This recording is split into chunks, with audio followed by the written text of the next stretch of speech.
नमस्कार मित्रों, मैं बालेंद्र सिंह स्वागत करता हूं आपके अपने YouTube channel Kanpur education hub पर। यदि आप लोगों ने अभी तक हमारे चैनल को सब्सक्राइब नहीं किया है तो कृपया जल्द से जल्द सब्सक्राइब करें तथा ज़्यादा से ज़्यादा लाइक, शेयर और कमेंट करते रहें। धन्यवाद। चलिए चलते हैं अब हम लोग अपने टॉपिक की ओर। हम लोगों ने पिछले क्लास में चर्चा की थी NNP तथा राष्ट्रीय आय में क्या संबंध होता है, किस प्रकार हम NNP को राष्ट्रीय आय बोल देते हैं, किस प्रकार हम NNP को राष्ट्रीय आय बोल देते हैं। आज जो हम लोग चर्चा करने वाले हैं वह है भारत में नियोजन यानी प्लानिंग इन इंडिया। भारत में नियोजन प्लानिंग इन इंडिया, इसके अंतर्गत क्या होता है, जो भारत सरकार है कई सारे आर्थिक प्लानिंग करती है, इसके बारे में हम लोग चर्चा करेंगे। तो प्लानिंग होता क्या है? वैसे तो हम लोग आम जिंदगी में भी कई सारी प्लानिंग करते हैं। जैसे मान लीजिए हमने कोई योजना बनाई, हमने कोई प्लानिंग की। मान लीजिए हमने प्लानिंग की कि हमें दोस्तों के साथ घूमने जाना है, तो ये हमारा क्या हो जाएगा, एक उद्देश्य हो जाएगा, ऑब्जेक्टिव हो जाएगा। और जब ये ऑब्जेक्टिव हो जाएगा कि हमें दोस्तों के साथ घूमने जाना है, ये हमारा उद्देश्य हो गया। अब यदि हमें दोस्तों के साथ घूमने जाना है तो हम इसके लिए क्या करेंगे, कई सारे संसाधन जुटाएंगे जिसके माध्यम से हम दोस्तों के साथ घूमने जा सकें। कई सारे संसाधन जुटाएंगे यानी रिसोर्सेज की व्यवस्था करेंगे जिससे हम क्या करें, दोस्तों के साथ घूमने जा सकें। और उसके साथ साथ एक निश्चित टाइम निर्धारित होगा, एक निश्चित समय होगा जिस समय सारे दोस्त मिलकर घूमने जा सकते हैं। इसी प्रकार भारत सरकार भी क्या करती है, आर्थिक नियोजन करती है। चलिए सबसे पहले जानते हैं, कोई ना कोई एक उद्देश्य होगा यानी कि ऑब्जेक्टिव होगा। और इस उद्देश्य की पूर्ति के लिए क्या होंगे, हम लोग कई सारे संसाधन जुटाएंगे। हम लोग क्या करेंगे, कोई उद्देश्य होगा और उस उद्देश्य की पूर्ति के लिए हम क्या करेंगे, कई सारे संसाधन जुटाएंगे यानी कि रिसोर्सेज की व्यवस्था करेंगे। किसकी? रिसोर्सेज की व्यवस्था करेंगे। उद्देश्य होगा और उद्देश्य की पूर्ति के लिए संसाधन की व्यवस्था करेंगे। और एक निश्चित समय दिया होगा जिस समय पर इन उद्देश्यों की पूर्ति करनी होगी। एक निश्चित समय दिया जाएगा जिस समय क्या करना होगा, इन उद्देश्यों की पूर्ति करनी होगी। तो क्या होगा, समयांतराल यानी कि टाइम पीरियड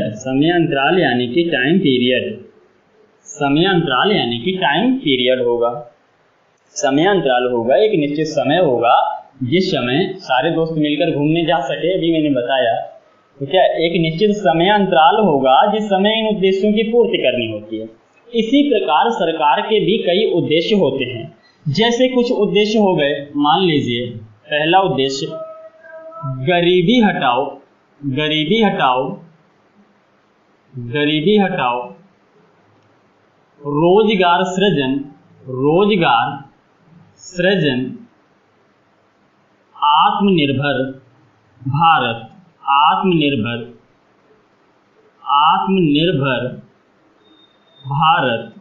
हम लोग आज से आत्मनिर्भर नहीं बन रहे। जब से हमारा देश आज़ाद हुआ और आज़ादी के बाद जब से हमारा संविधान लागू हुआ, बराबर हम आत्मनिर्भर बनने का प्रयत्न कर रहे हैं। तो आत्मनिर्भर भारत, सरकार के कुछ इस प्रकार के उद्देश्य होते हैं।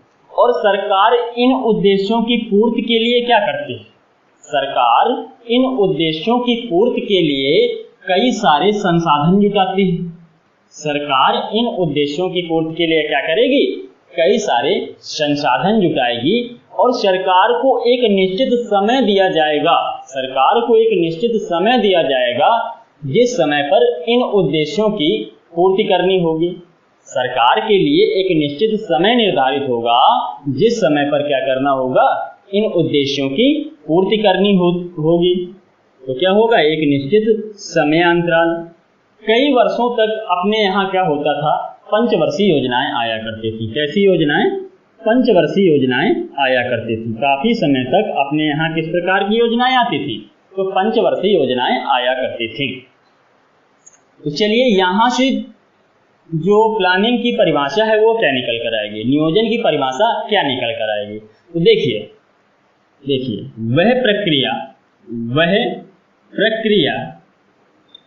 वह प्रक्रिया जिसमें उपलब्ध संसाधनों के माध्यम से, वह प्रक्रिया जिसमें उपलब्ध संसाधनों के माध्यम से, उपलब्ध संसाधनों के माध्यम से, वह प्रक्रिया जिसमें उपलब्ध संसाधनों के माध्यम से दिए हुए समय पर, दिए हुए समय में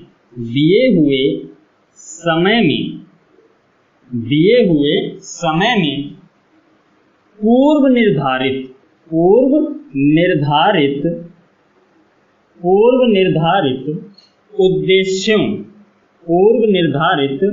उद्देश्यों या लक्ष्यों की पूर्ति करनी होती है,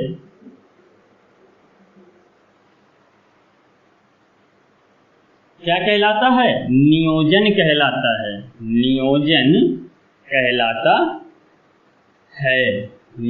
कहलाता है। तो वह प्रक्रिया जिसमें उपलब्ध संसाधनों के माध्यम से दिए हुए समय में पूर्व निर्धारित उद्देश्यों की पूर्ति करनी होती है, नियोजन कहलाता है। तो ये तो बात हो गई यहाँ तक की। अब यदि हम बात करें सबसे पहले किस देश ने अपने यहाँ नियोजन को अपनाया था, किस देश ने सबसे पहले नियोजन के माध्यम से कार्य किया, तो वैसे तो यदि हम बात करें तो अमेरिका पहला देश था जिसने क्षेत्रीय प्लानिंग की। प्लानिंग कई तरह की होती है, जैसे क्षेत्रीय प्लानिंग, राष्ट्रीय प्लानिंग आदि। तो अमेरिका वह पहला देश था जिसने अपने यहाँ क्षेत्रीय प्लानिंग की। वैसे तो अमेरिका पहला देश था जिसने अपने यहाँ क्षेत्रीय प्लानिंग की। अमेरिका ने क्या किया, टेरेसे वैली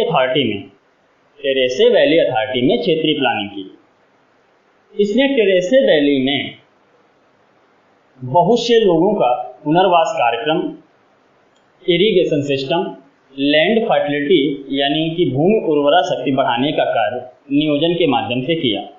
लेकिन अमेरिका ने कभी भी ऑन पेपर यह नहीं स्वीकारा कि उसने नियोजन जैसा कोई कार्य भी किया है। तो इसलिए यदि नियोजन करने वाले प्रथम देश का नाम आता है तो हम अमेरिका का नाम नहीं लेते।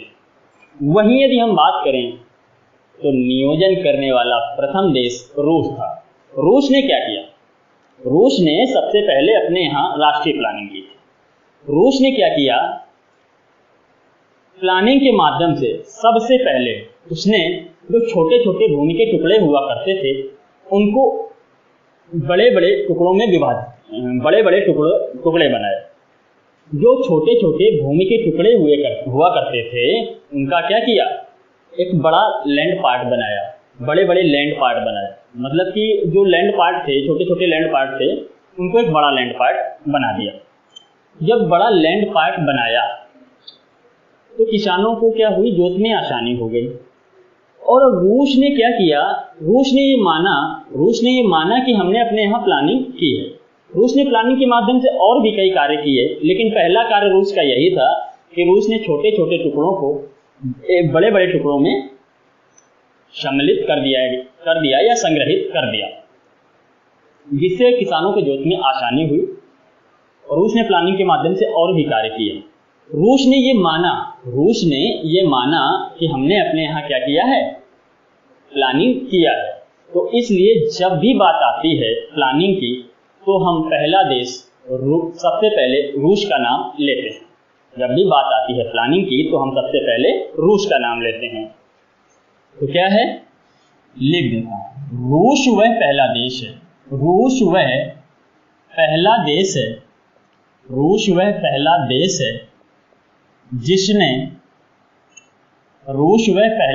है जिसने अपने यहाँ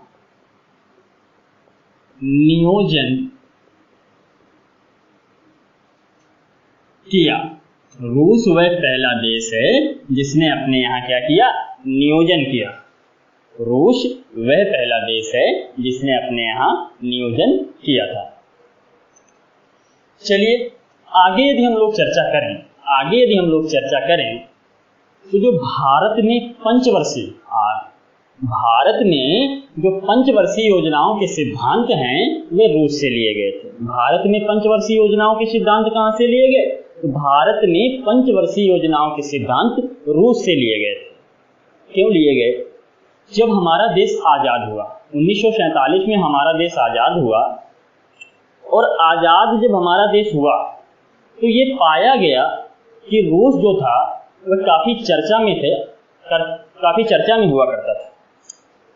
जब हमारा देश 1947 के आसपास आज़ाद हुआ तो यह पाया गया कि उस समय जो रूस था वह काफ़ी तेज़ी के साथ विकास कर रहा था, और काफ़ी चर्चा थी रूस के बारे में कि रूस बहुत तेज़ी के साथ डेवलप कर रहा है। तो भारत को उस समय ज़रूरत थी कि भारत भी तेज़ी के साथ डेवलप करे। क्यों? क्योंकि उस समय भारत आज़ाद हुआ था और भारत के पास ना तो उस समय इतनी अच्छी सेना थी कि यदि दोबारा कोई युद्ध हो जाता तो युद्ध लड़ पाता, और साथ ही साथ आर्थिक रूप से भी उतना मजबूत नहीं हुआ करता था। तो भारत ने सोचा क्यों ना हम लोग भी क्या करें, रूस से पंचवर्षीय योजनाओं के सिद्धांत ले लें। सबसे पहले पंचवर्षीय योजनाएं जो शुरुआत की थी वह रूस ने की थी। सबसे पहले पंचवर्षीय योजनाओं की शुरुआत रूस ने की थी। यदि क्वेश्चन आ जाए तो सर्वप्रथम रूस ने पंचवर्षीय योजनाओं की शुरुआत की थी। तो भारत ने सोचा जब रूस इतनी तेजी के साथ विकास कर रहा है तो क्यों ना हम पंचवर्षीय योजनाएं रूस से ही ले लें। तो रूस से भारत ने पंचवर्षीय योजनाएं ले ली। वहीं दूसरी बात आती है पंचवर्षीय योजनाओं के उद्देश्य कहाँ से लिए गए हैं। तो पंचवर्षीय योजनाओं के जो उद्देश्य हैं वे संविधान के भाग 4 राज्य के नीति निर्देशक तत्व, संविधान के भाग 4 राज्य के नीति निर्देशक तत्व यानी कि DPSP से लिए गए हैं। तो चलिए बात करते हैं। पहली बात आती है भारत में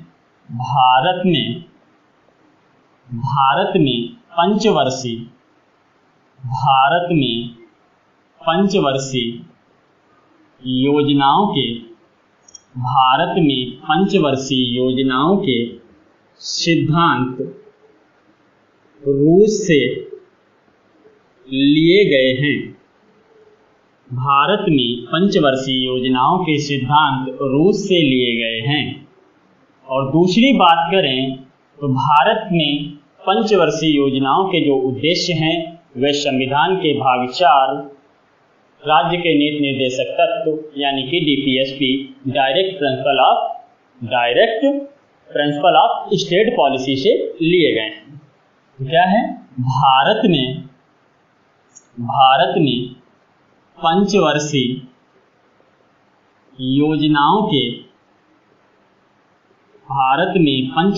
योजनाओं के उद्देश्य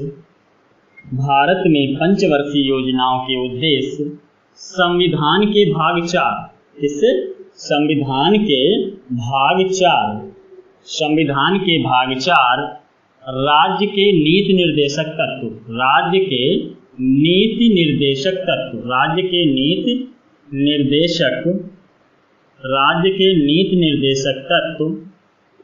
राज्य के नीति निर्देशक तत्व DPSP direct principle of state policy DPSP से लिए गए हैं। क्या? भारत में पंचवर्षीय योजनाओं के सिद्धांत रूस से लिए गए हैं और भारत में जो पंचवर्षीय योजनाओं के उद्देश्य हैं वे संविधान के भाग 4 यानी कि राज्य के नीति निर्देशक तत्व DPSP यानी direct principle of state policy से लिए गए हैं। अगली हम लोग यदि चर्चा करें नियोजन किस प्रकार की अर्थव्यवस्था का गुण होता है। नियोजन किस प्रकार की अर्थव्यवस्था का प्रमुख गुण होता है। तो नियोजन समाजवादी अर्थव्यवस्था का प्रमुख गुण होता है। क्या है, हमारी जो इकोनॉमी है या कहें भारत की जो अर्थव्यवस्था है वह मिश्रित है। ये सच है कि ये मिश्रित है, लेकिन जब संविधान बनकर तैयार हुआ था उस समय हम लोगों ने समाजवादी अर्थव्यवस्था की ओर रुख किया था और समाजवादी अर्थव्यवस्था की ओर भारत का रुझान हुआ करता था। तो चलिए, बात क्या है? बात यह है कि जो बात क्या है, नियोजन किस प्रकार की अर्थव्यवस्था का प्रमुख गुण है? तो नियोजन समाजवादी अर्थव्यवस्था का प्रमुख गुण है। यह बात आप लोग विशेष रूप से याद रखिएगा। क्या? नियोजन समाजवादी अर्थव्यवस्था का, नियोजन समाजवादी अर्थव्यवस्था का प्रमुख गुण है। नियोजन समाजवादी अर्थव्यवस्था का प्रमुख गुण है। अब यदि हम बात करें भारत में नियोजन का उदय कब हुआ, भारत में प्लानिंग का उदय कब हुआ या प्लानिंग की शुरुआत कब हुई भारत में प्लानिंग की शुरुआत कब से हुई, या ये कहें कि भारत में नियोजन का उदय कब हुआ? क्या भारत में नियोजन का उदय, भारत में नियोजन का उदय, तो भारत में जो नियोजन का उदय हुआ था, या ये कहें कि भारत में जो नियोजन की शुरुआत हुई थी वह 1934 ईस्वी से हो गई थी। कब से? 1934 ईस्वी से हो गई थी। 1934 ईस्वी में एक व्यक्ति हुआ करते थे जिनका नाम था एम विश्वेश्वरैया। इनकी एक पुस्तक थी प्लान्ड इकोनॉमी फॉर इंडिया। इसमें इन्होंने नियोजन का सिद्धांत दिया था तथा नियोजन के बारे में बताया था। किसमें? 1934 ईस्वी में प्लान्ड इकोनॉमी फॉर इंडिया में एम विश्वेश्वरैया ने अपनी पुस्तक प्लान्ड इकोनॉमी फॉर इंडिया में नियोजन के बारे में बताया या नियोजन का सिद्धांत दिया। तो क्या 1934 ईस्वी में M Visvesvaraya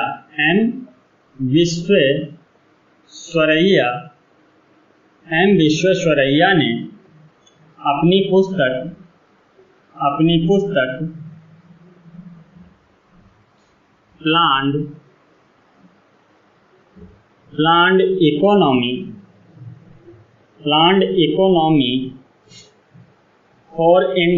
planned economy for India में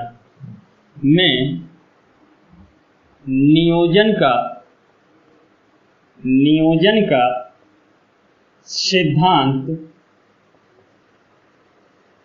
दिया।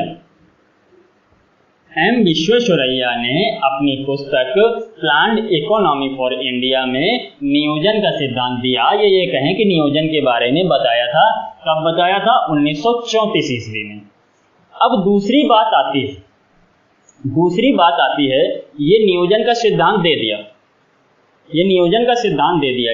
क्या होता है?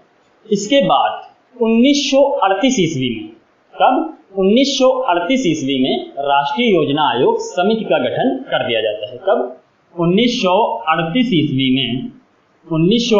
में क्या किया जाता है? राष्ट्रीय योजना आयोग समिति गठित की गई। राष्ट्रीय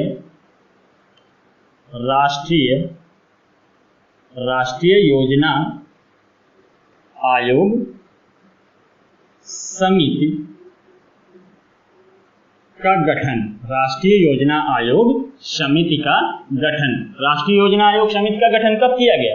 तो 1938 ईस्वी में राष्ट्रीय योजना आयोग समिति का गठन कर दिया गया। इस जो योजना आयोग समिति का या राष्ट्रीय योजना आयोग समिति का जो मेन उद्देश्य था वो यह था कि जो एम विश्वेश्वरैया ने अपनी पुस्तक में नियोजन का सिद्धांत दिया, तो ये जानना था कि ये जो नियोजन का सिद्धांत है ये स्वतंत्र भारत में कहीं ना कहीं फिट बैठेगा या नहीं। इसे समझने के लिए क्या हुआ, एक राष्ट्रीय योजना आयोग समिति का गठन कर दिया गया। एक राष्ट्रीय योजना आयोग अथवा समिति, राष्ट्रीय योजना आयोग अथवा समिति का गठन कर दिया गया। अब क्या होता है, इसके जो अध्यक्ष हुआ करते थे, इसके जो अध्यक्ष हुआ करते थे, राष्ट्रीय योजना आयोग या राष्ट्रीय योजना समिति के जो अध्यक्ष हुआ करते थे, वे कौन हुआ करते थे? वे पंडित जवाहरलाल नेहरू हुआ करते थे। कौन? पंडित जवाहरलाल नेहरू राष्ट्रीय योजना आयोग या राष्ट्रीय योजना आयोग समिति के क्या हुआ करते थे? अध्यक्ष हुआ करते थे। चलिए यहां तक की ये बात हो गई। अब हम लोग थोड़ी सी आगे चर्चा करते हैं। इसके बाद क्या होता है, 1944 ईस्वी में, कब? 1944 ईस्वी में बॉम्बे प्लान लाया जाता है। 1944 ईस्वी में, कब? 1944 ईस्वी में कौन सा प्लान? बॉम्बे प्लान। इनको क्रम से याद रखिएगा, कभी कभी क्रम पूछ लेता है। तो 1944 ईस्वी में बॉम्बे प्लान लाया गया। 1944 ईस्वी में बॉम्बे प्लान लाया गया, जो कि 8 उद्योगपतियों द्वारा लाया गया था, जो कि 8 प्रमुख उद्योगपतियों द्वारा लाया गया था। बॉम्बे प्लान किसके द्वारा लाया गया? तो 8 प्रमुख उद्योगपतियों द्वारा बॉम्बे प्लान लाया गया था। 8 प्रमुख उद्योगपतियों द्वारा लाया गया। बॉम्बे प्लान किसके द्वारा लाया गया? तो बॉम्बे प्लान 8 प्रमुख उद्योगपतियों के द्वारा लाया गया। ये जो बॉम्बे प्लान लाया गया, तो इसमें ये जो 8 प्रमुख उद्योगपति थे, इन्होंने कहा कि प्लानिंग में हम लोग क्यों ना ऐसा करें कि भारी उद्योगों पर बल दें, जिससे क्या होगा, हमारे देश में वृद्धि और विकास जल्दी होगा। यदि हम भारी उद्योगों की तरफ रुझान करें तो हमारे देश का वृद्धि और विकास जल्द से जल्द हो सकता है। तो इनमें 8 उद्योगपतियों ने भारी उद्योग को बढ़ावा देने की सलाह दी थी। चलिए अगली बात करते हैं। 1944 ईस्वी में ही एक और योजना आती है जिसका नाम होता है गांधीयन योजना। 1944 ईस्वी में दूसरी योजना आती है जिसका नाम होता है गांधीयन योजना। गांधीयन योजना 1944 ईस्वी में क्या होता है, दूसरी योजना आती है जिसका नाम होता है गांधीयन योजना। और गांधीयन योजना प्रमुख रूप से एस.एन. अग्रवाल के द्वारा लाई गई थी। गांधीयन योजना मुख्य रूप से एस.एन. अग्रवाल के द्वारा लाई गई थी। तो गांधीयन योजना किसके द्वारा लाई गई? तो गांधीयन योजना एस.एन. अग्रवाल के द्वारा, एस.एन. अग्रवाल द्वारा लाई गई। गांधीयन योजना किसके द्वारा लाई गई? तो गांधीयन योजना एस.एन. अग्रवाल के द्वारा लाई गई और इन्होंने गांधीवादी विचारधारा के बारे में थोड़ी सी चर्चा की थी। चलिए अगली बात करते हैं हम लोग बात करते हैं 1945 ईस्वी की। 1945 ईस्वी में क्या होता है, जन योजना लाई जाती है, पब्लिक प्लान लाया जाता है। 1945 ईस्वी में क्या हुआ, जन योजना लाई गई। जन योजना यानी कि पब्लिक प्लान लाया गया। जन योजना यानी कि पब्लिक प्लान जो है वह कब लाया गया? तो 1945 ईस्वी में पब्लिक प्लान लाया गया, जो कि मुख्य रूप से किसके द्वारा? एम.एन. राय के द्वारा लाया गया। जो कि मुख्य रूप से एम.एन. राय के द्वारा लाया गया। किसके द्वारा? एम.एन. राय के द्वारा। एम.एन.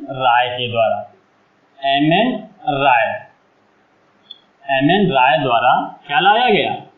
जन योजना लाई गई, एम.एन. राय द्वारा। और एम.एन. राय को क्या है? एम.एन. राय को ही लेबर लीडर बोलते हैं, यानी कि श्रम नेता बोलते हैं। क्या? लेबर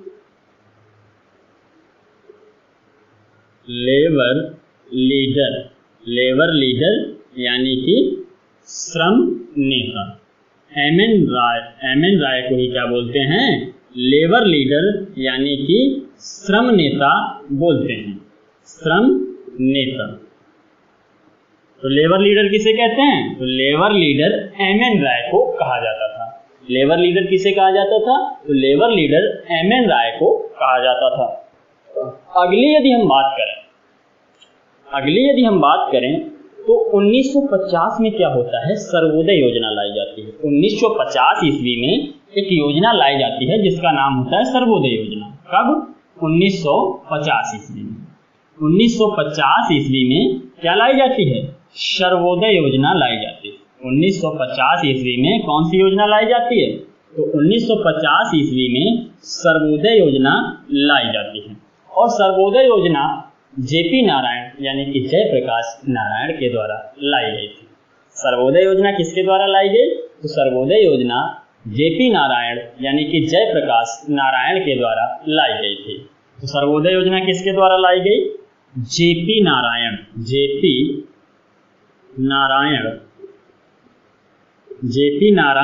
या ये कहें जयप्रकाश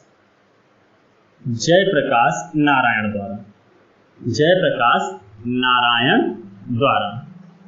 सर्वोदय योजना किसके द्वारा लाई गई? तो सर्वोदय योजना जेपी नारायण यानी कि जयप्रकाश नारायण के द्वारा लाई गई थी। और जयप्रकाश नारायण को लोकनायक की उपाधि प्राप्त थी। कौन सी उपाधि?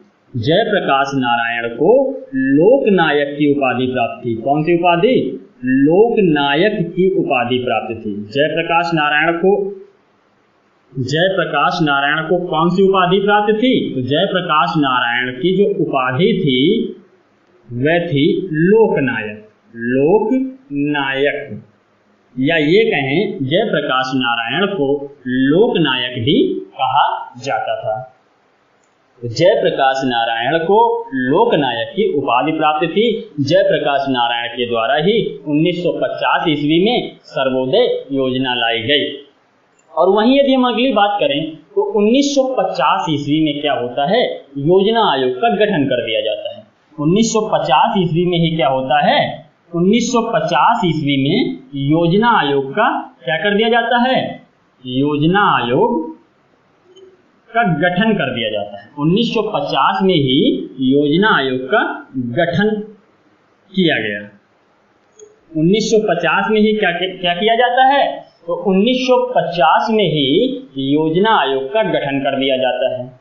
और 1952 ईस्वी में राष्ट्रीय विकास परिषद का गठन किया जाता है। कब? 1952 ईस्वी में क्या किया जाता है?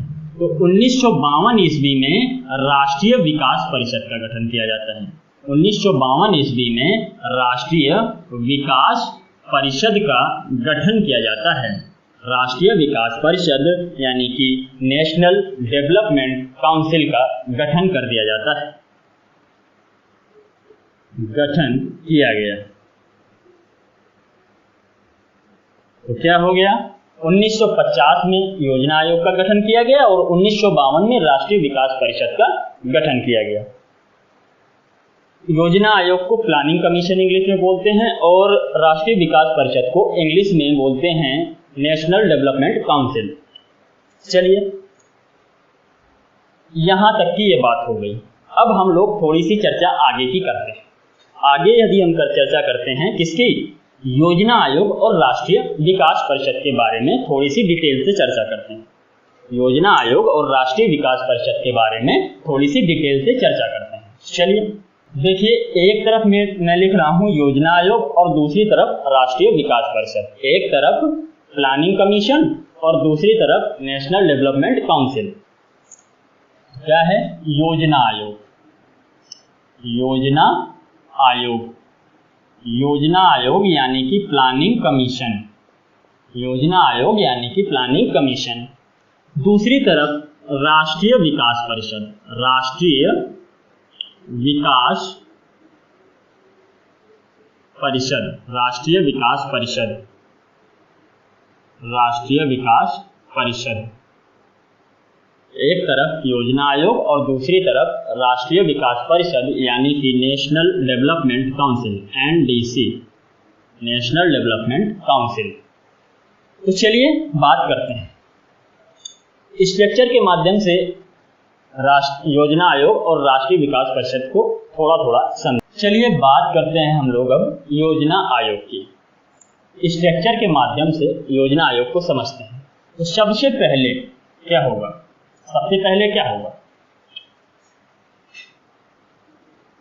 एक अध्यक्ष होगा। क्या होगा? एक अध्यक्ष होगा, और ये जो अध्यक्ष होगा वह एक उपाध्यक्ष की नियुक्ति करेगा। क्या? एक उपाध्यक्ष की नियुक्ति करेगा। जो अध्यक्ष होगा वो क्या करेगा? एक उपाध्यक्ष की नियुक्ति करेगा। और दूसरा, इसमें कुछ बौद्धिक लोग शामिल किए जाते हैं। क्या? बौद्धिक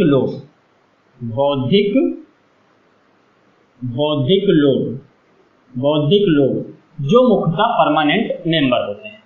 इसके बाद इसमें कुछ सदस्य होंगे और सदस्य सचिव होंगे। क्या होंगे? सदस्य होंगे और कुछ सदस्य सचिव होंगे। सदस्य व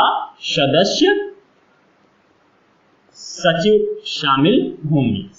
सदस्य व सदस्य सचिव शामिल होंगे, जो कि मुख्यतः IAS रैंक के अधिकारी होते हैं। और इसमें क्या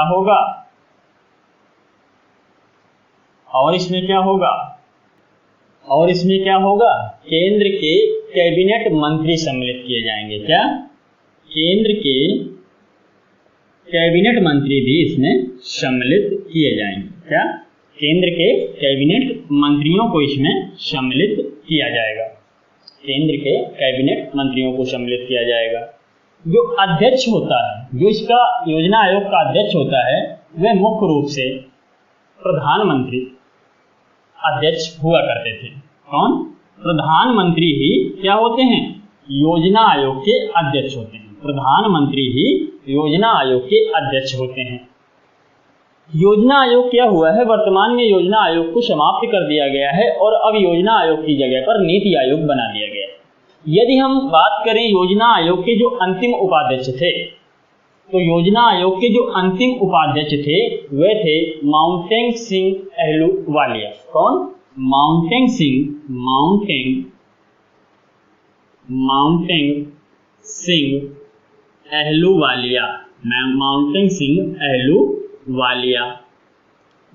सिंह अहलूवालिया जो थे वे योजना आयोग के अंतिम उपाध्यक्ष हुआ करते थे।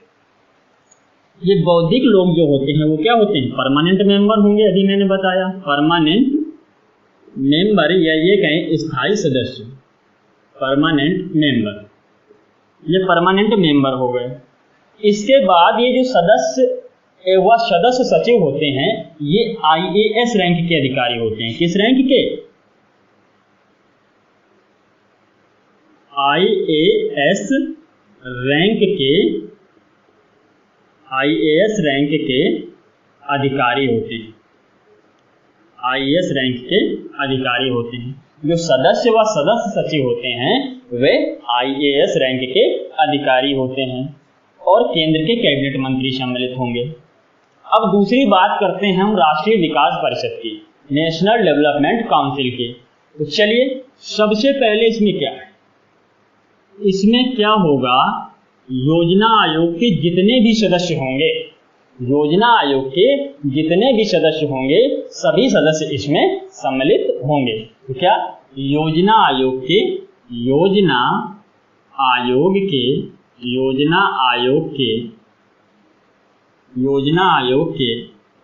सभी सदस्य, योजना आयोग के जितने भी मेंबर होंगे वो किसमें? राष्ट्रीय विकास परिषद में सम्मिलित होते हैं। उसके बाद हम लोग आगे की चर्चा करते हैं। आगे यदि हम बात करें तो इसमें राज्य के मुख्यमंत्रियों को भी सम्मिलित कर लिया जाता है। किसको? राज्य के मुख्यमंत्री भी इसमें शामिल किए जाते हैं। राज्य के मुख्यमंत्रियों को भी इसमें शामिल कर लिया जाता है। और वहीं जो केंद्र शासित राज्य होते हैं या संघ शासित राज्य होते हैं, केंद्र शासित या संघ शासित राज्य जो होते हैं, तो संघ शासित राज्यों के उपराज्यपालों को सम्मिलित कर लिया जाता है। केंद्र शासित राज्यों के उपराज्यपालों को सम्मिलित कर लिया जाता है। राज्यपालों को राष्ट्रीय विकास परिषद में सम्मिलित नहीं किया जाता है। तो क्या संघ शासित राज्य के संघ शासित राज्यों के उपराज्यपाल, संघ शासित राज्यों के उपराज्यपाल, संघ शासित राज्यों के उपराज्यपाल को राष्ट्रीय विकास परिषद में सम्मिलित किया जाता है। अब ये दोनों क्या होती हैं, मिल करके योजनाओं को बनाने तथा लागू करने का कार्य करती हैं। योजनाओं को बनाने का जो मुख्य कार्य करती है और लागू करने का जो मुख्य कार्य होता है वह योजना आयोग का होता है।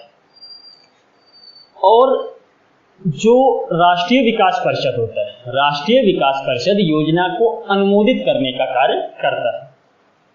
क्यों, ऐसा क्यों? यहां पर देखा गया कि सारे व्यक्ति क्या हैं, केंद्र के हैं। सारे व्यक्ति केंद्र के हैं तो योजना बना तो दी, लेकिन सारे व्यक्ति केंद्र के हैं और लागू राज्य में करनी है।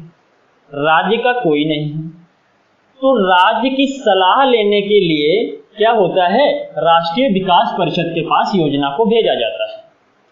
और राष्ट्रीय विकास परिषद के पास जब योजना को भेजा जाता है तो कहा जाता है कि आप लोग देख लीजिए इसमें क्या क्या कमियां हैं, यदि सुधार करने लायक होंगी तो सुधार कर दीजिए, संशोधन कर लीजिए और उसके बाद अनुमोदित करने के बाद हमें दे दीजिए। तो ये क्या करती है, अनुमोदित करने का कार्य करती है। राष्ट्रीय विकास परिषद अनुमोदित करने का कार्य करती है, संशोधन का कार्य करती है। संशोधन करने के बाद ये योजना आयोग के पास भेज देती है।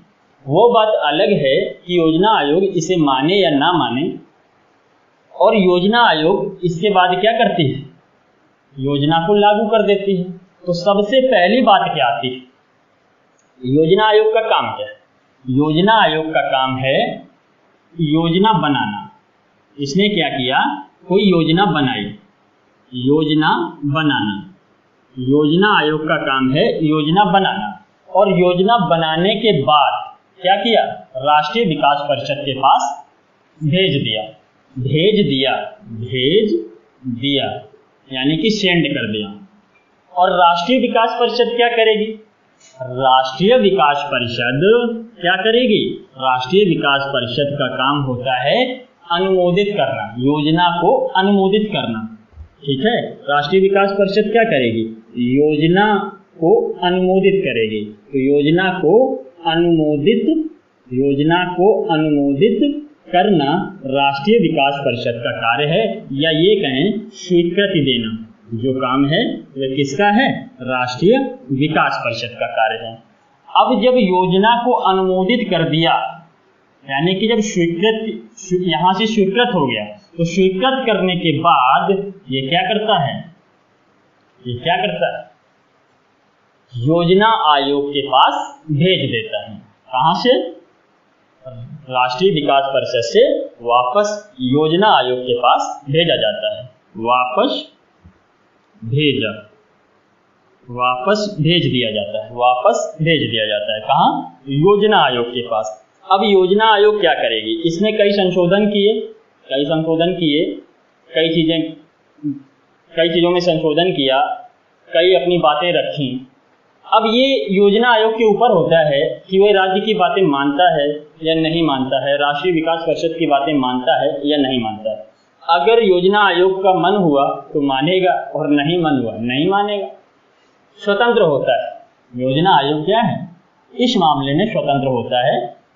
कोई बाध्य नहीं होता है कि 100% योजना आयोग की बाध्य नहीं होता है कि 100% राष्ट्रीय विकास परिषद की जो बात है योजना आयोग को माननी ही पड़ेगी, ऐसा नहीं। अब यहाँ से जब ये वापस भेजा, तो वापस भेजने के बाद क्या होता है, जो योजना आयोग होता है वह क्या करता है, योजना को लागू कर देता है। योजना को क्या करता है, लागू कर देता है। योजना को क्या किया, लागू कर दिया। योजना को क्या किया, लागू कर दिया। तो नई योजना बनके इस प्रकार तैयार हो जाती है। तो चलिए, आपको भी कोई योजना बनानी हो तो बताइएगा। आगे चलिए आगे चर्चा करते हैं। अब अलग अलग चर्चा करते हैं। सबसे पहले चर्चा करते हैं योजना आयोग की। योजना आयोग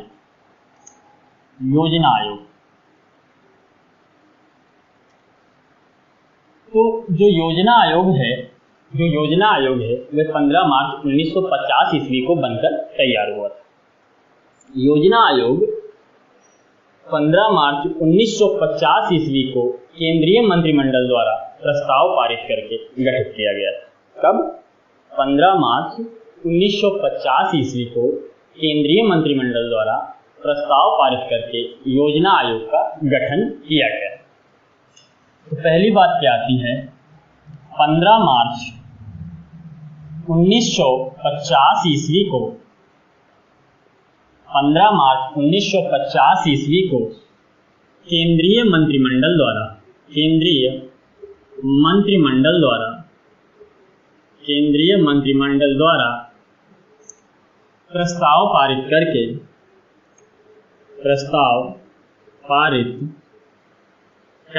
पारित करके योजना आयोग का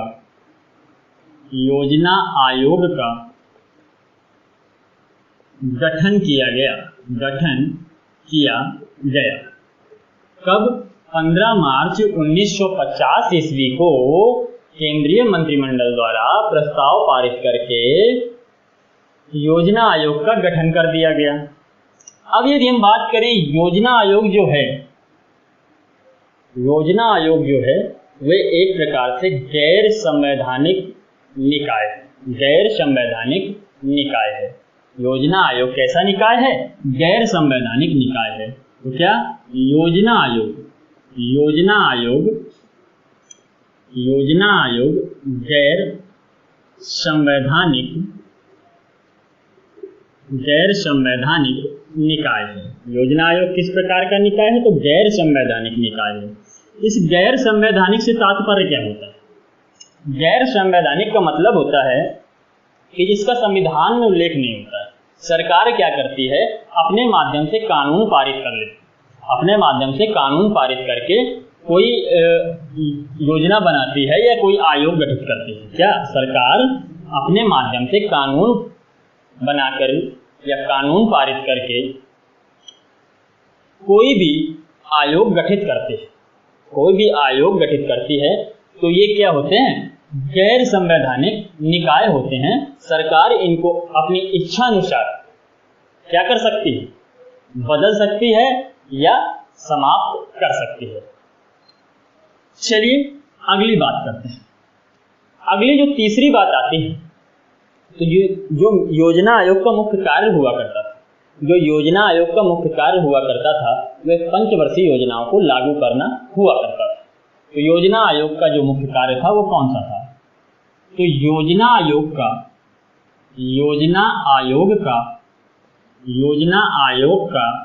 प्रमुख कार्य पंचवर्षीय योजनाओं को लागू करना था। योजना आयोग का प्रमुख कार्य पंचवर्षीय योजनाओं को लागू करना था। चलिए अब इसके आगे चर्चा करते हैं। आगे यदि हम बात करें तो योजना आयोग की जो सदस्यता है सरकार अपनी इच्छा के अनुसार कम अथवा ज़्यादा कर सकती है। सरकार जो है योजना आयोग की सदस्यता में या सदस्य संख्या में परिवर्तन कर सकती है। क्या है? चौथा, सरकार अपनी इच्छानुसार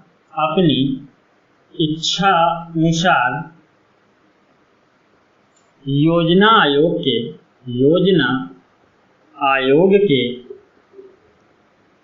सदस्यों की संख्या में परिवर्तन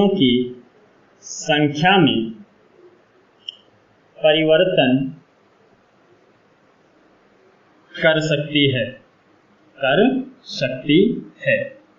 सरकार अपनी इच्छानुसार योजना आयोग के सदस्यों की संख्या में परिवर्तन कर सकती है। चलिए अगली बात करते हैं। ये जो योजना आयोग था वह 13 अगस्त 2014 को योजना आयोग को खत्म कर दिया गया था। तो योजना आयोग को कब खत्म किया गया? तो योजना आयोग को 13 अगस्त 2014 में खत्म किया गया। लेकिन जो नीति आयोग बना वह 1 जनवरी 2015 से 15 में बना। नीति आयोग का जो गठन हुआ वह 1 जनवरी 2015 में गठित हुआ। लेकिन जो हमारा योजना आयोग था, योजना आयोग को 13 अगस्त 2014 में ही खत्म कर दिया गया था। तो कब? योजना आयोग को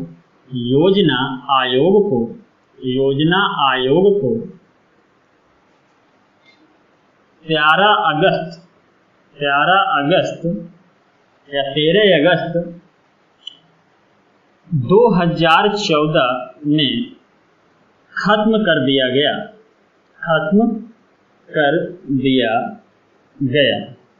यदि आप लोगों से क्वेश्चन पूछता है योजना आयोग को कब खत्म किया गया, तो योजना आयोग को 13 अगस्त 2014 में खत्म किया गया। और इसी जगह यदि क्वेश्चन पूछता है योजना आयोग के स्थान पर नीति आयोग का गठन कब हुआ, तो योजना आयोग के स्थान पर नीति आयोग का गठन 1 जनवरी 2015 में किया गया था।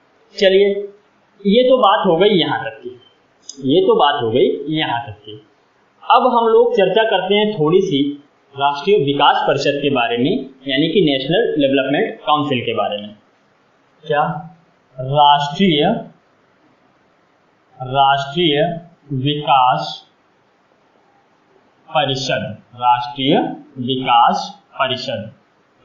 विकास परिषद की थोड़ी सी हम लोग चर्चा कर लेते हैं।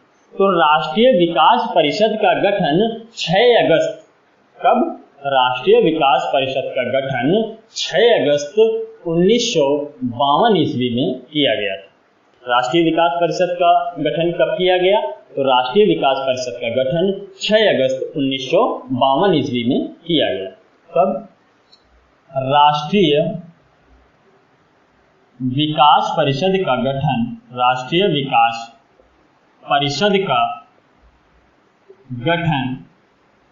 6 अगस्त 1952 ईस्वी में किया गया। राष्ट्रीय विकास परिषद का गठन 6 अगस्त 1952 ईस्वी में किया गया। और राष्ट्रीय विकास परिषद का जो अध्यक्ष होता है वह कौन होता है? तो राष्ट्रीय विकास परिषद का अध्यक्ष प्रधानमंत्री होता है तथा योजना आयोग का जो सचिव होता है वही इसका सचिव होता है। तो क्या? राष्ट्रीय विकास परिषद का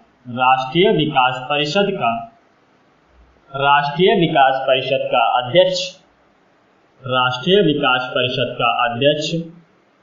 प्रधानमंत्री होता है। राष्ट्रीय विकास परिषद का अध्यक्ष कौन होता है? तो राष्ट्रीय विकास परिषद का अध्यक्ष प्रधानमंत्री होता है तथा योजना आयोग का, किसका?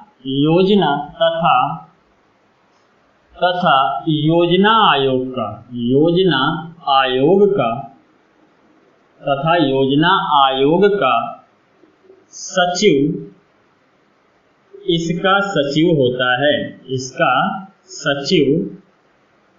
होता है। क्या? राष्ट्रीय विकास परिषद का अध्यक्ष प्रधानमंत्री होता है तथा योजना आयोग का जो सचिव होता है वह क्या होता है? राष्ट्रीय विकास परिषद का भी सचिव होता है। चलिए, इसके आगे हम लोग बात करते हैं। यदि आगे हम लोग बात करें राष्ट्रीय विकास परिषद में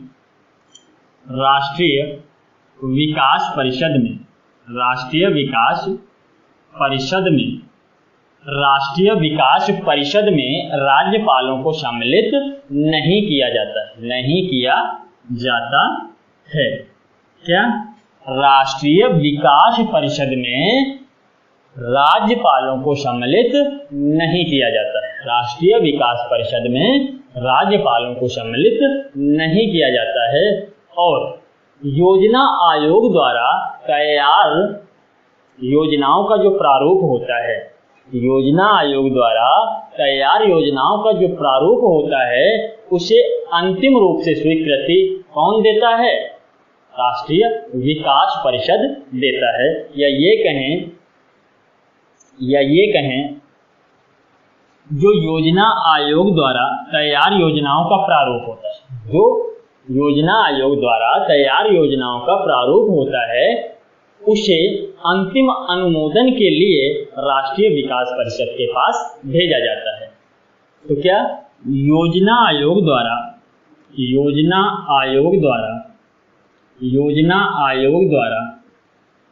तैयार योजनाओं के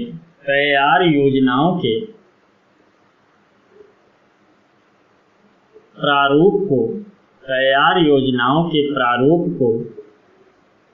को अंतिम अनुमोदन के लिए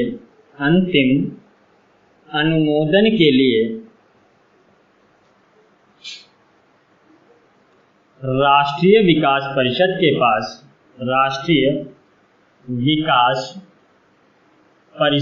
पास भेजा जाता है। योजना आयोग द्वारा तैयार योजनाओं के प्रारूप को अंतिम अनुमोदन योजना आयोग द्वारा तैयार योजनाओं के प्रारूप को अंतिम अनुमोदन के लिए राष्ट्रीय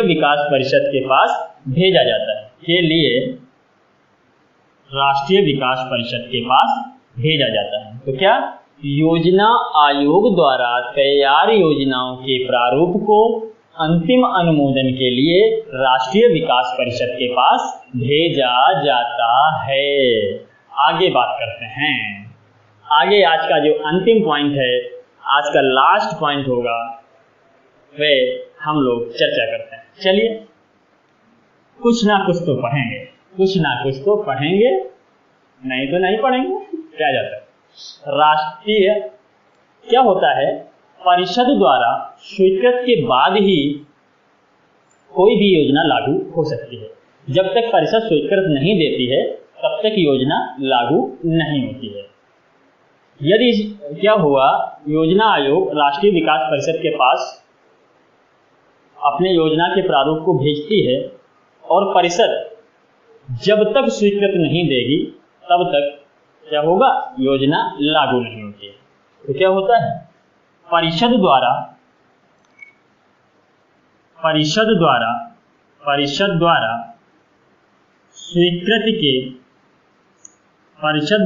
स्वीकृति के बाद ही कोई भी योजना लागू होती है। परिषद द्वारा स्वीकृति मिलने के बाद ही कोई भी योजना क्या होती है, लागू होती है। अगर आप लोग क्या करेंगे, दोस्तों के साथ घूमने का प्लान बना लेंगे तो सबसे पहले घर में मम्मी से सलाह लीजिएगा। परिषद की सलाह लेंगे, घर की सलाह लेंगे, यानी परिषद की सलाह लेंगे। और जब तक घर की सलाह नहीं मिलेगी तब तक क्या वो योजना लागू होगी? नहीं होगी ना।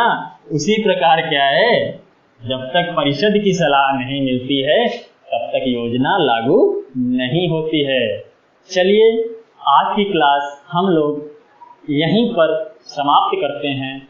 फिर मिलेंगे अगली क्लास में। तब तक के लिए धन्यवाद। Bye bye.